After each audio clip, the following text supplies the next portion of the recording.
469 centimeters in feet? First of all, we need to know the value of 1 centimeter in feet.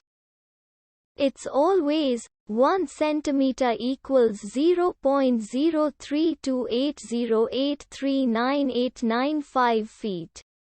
Now we have to multiply 0.03280839895 by 469. Therefore, 469 centimeters times 0.03280839895 feet equals 15.3871391075 feet.